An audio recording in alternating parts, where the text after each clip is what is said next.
right? So we're affected by a lot more than just ourselves. So as you start to recover your own energy, your pure essence of who you really are, and what's your day in the secret language of birthdays, Rich? It's the day of enthusiastic belief. Isn't that amazing? That is his day in the Yes. birthday book, the day of enthusiastic belief. Is that not so fitting? So probably when you feel down and you're down on yourself, that's like a poison for you. That's like an actual poison because it goes directly against your vibration.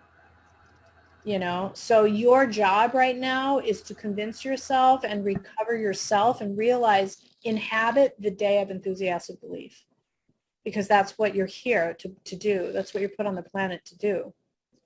Through your own recovery, help other people recover and believe in themselves, right?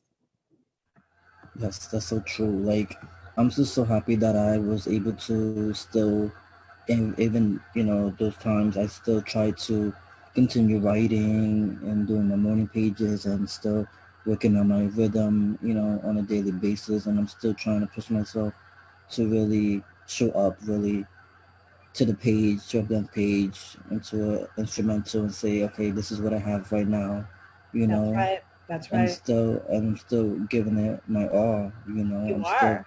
I'm still, I'm not, holding back.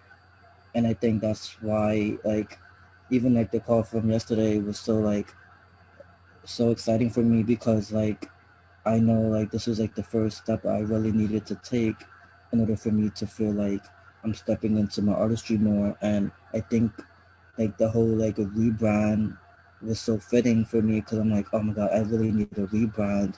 It's Like, very interesting. Richard signed up for our White Glove service, which is our Artist Breakthrough Intensive, which is at our label services division of the company. And Artist Breakthrough is literally designed for that. It's to help you see yourself as an artist and a brand. And we take a look at the bigger picture of what you have out there. Or if you don't have stuff out there, then we listen to what demos and things that you have. And we start to pull together like, what's not showing that of who you are in your brand. And so yesterday we discussed a 4-part series, and it goes through a lot of other pieces. But um, with Richard's session yesterday, we started talking about a possible rebrand of his name. And when I first mentioned it, he was like, "No, I really like my name." And I go, "I know, I know, I know. But just for a moment, just as an exercise, we're not, we're not saying we're going to do it, but you might want to think about, because sometimes a rebrand can create a new energy vibration. And there's a vibration associated with Rich So Fresh that was kind of more from his, as he calls, braggadocious days, where he was more bragging as a rapper versus being vulnerable and sharing. So, and being vulnerable and sharing is more like Kendrick Lamar. It's more like the real art.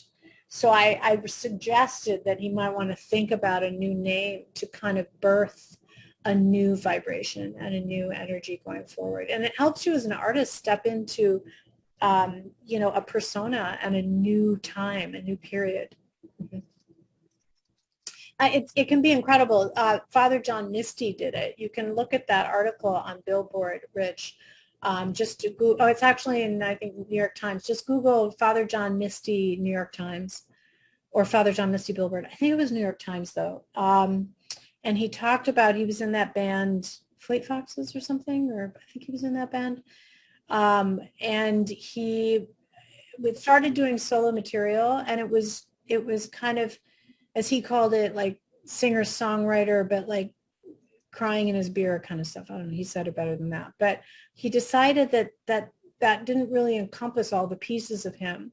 So he rebranded. He created the name Father John Misty. He came up with the direction that he wanted to go in based on who he was and fulfilling more of his fuller expression of himself. He has this humorous side, and it was huge. It literally was the thing to make him successful and push him into the public eye. It was the right choice.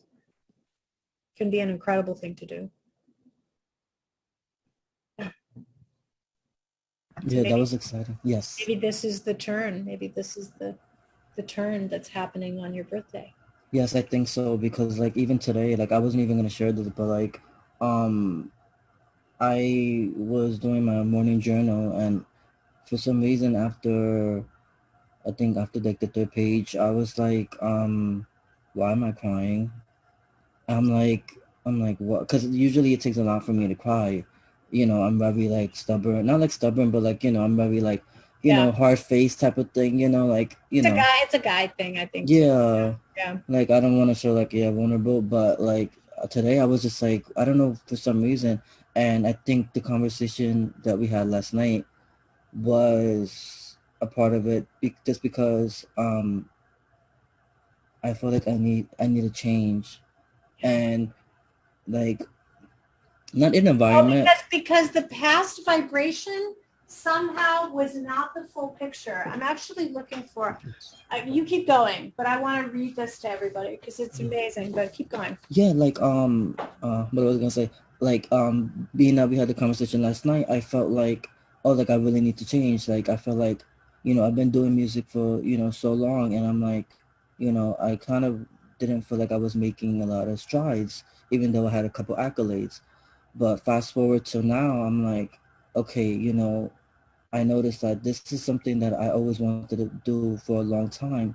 But the problem is, it was becoming similar to that, like you said, the rap Like name an that I had. albatross around your neck, like it's like Yes, choking you. Yeah. and it became this identity, like, oh, like I said it, but I had like an ego to it, like, oh, egocentric, like, oh, this is me being cool Right. and everything like that. But now I'm like, no, that's not what it's about. Like it's not It's not about actually that. who you are. And I was saying to Richard, mental health and consciousness, being a conscious person, is the new cool.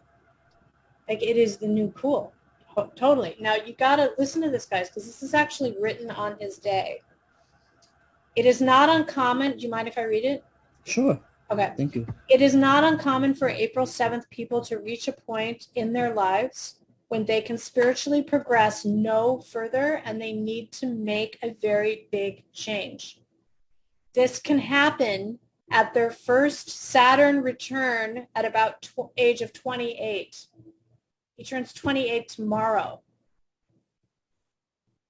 Or around the age of 42, both when Saturn and Uranus are opposite their natal position, his natal position. If April 7th people pass through this crossroads well, they are capable of even greater success in their new life. I'm telling you, you got to just put this on your mirror. All right. They may feel less impelled to throw themselves at the world and instead allow the world to come to them.